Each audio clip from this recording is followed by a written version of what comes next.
Hi everyone, my name is John and this is Songs You've Been Sleeping On. Now for the first video, I figured I'd do a welcome. Get to know your host, get to know the person who's going to be expanding your music library. If I give you a little bit of my background and about how I feel about music and my love for it, maybe you'll want to join me along for this journey. So my love of music definitely started around the 6th grade. Every week, my father and I would go to this music store in Brooklyn called Burdell's, and I would purposely look for CD singles, like the main song, then the instrumental and the acapella. That's where you knew you could find me, because I was always infatuated in song construction. Why does this melody sound like this? Or like, I didn't even hear this thing in the instrumental in the main song because I had to hear the instrumental without any vocals. And I was actually so inspired that in the 6th grade, I wrote my first song called I Went to the Store.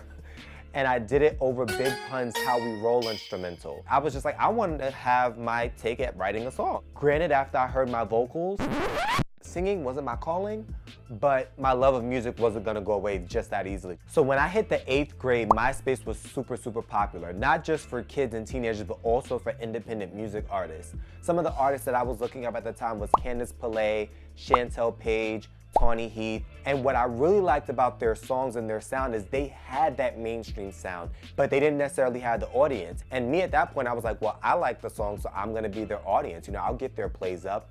I'm not necessarily sure if they made any money from MySpace streams, but definitely knew that like thousands of those plays were definitely for me. And then once I went to high school, I noticed that songwriters' demos were leaking onto YouTube and various blog platforms. The first song I remember hearing was Crystal's Scared of Lonely. She wrote that song for Beyonce, and I remember I heard her version before I heard Beyonce's.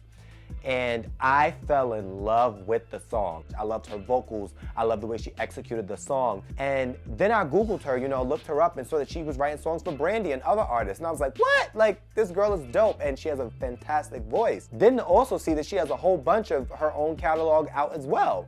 So I was consuming her content then in high school, and I was consuming a bunch of different songwriters and basically listening to their stories. Once I got to college, I actually started noticing that there were some mainstream artists who had major label deals but didn't have the audience.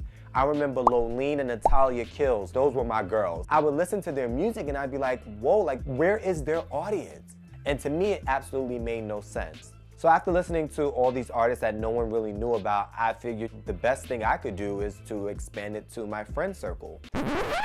Bad idea. Every time I recommend a song to my friends, they're just like,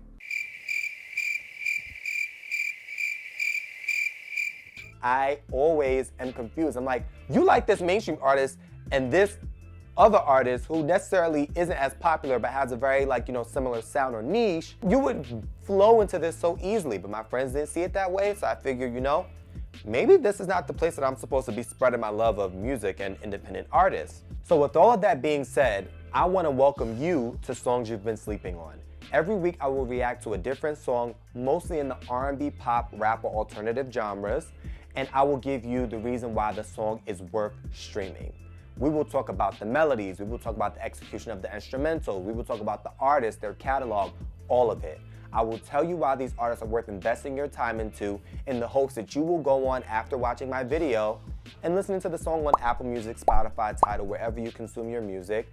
Or you can also be like me, I purposely still buy music to this day, mostly because I like the idea of, you know, financially supporting artists. But my hope is that you will expand your music library. So be sure to like and subscribe, stay along for the journey, and welcome to Songs You've Been Sleeping On. I will see you next week for our first reaction. Talk to you soon.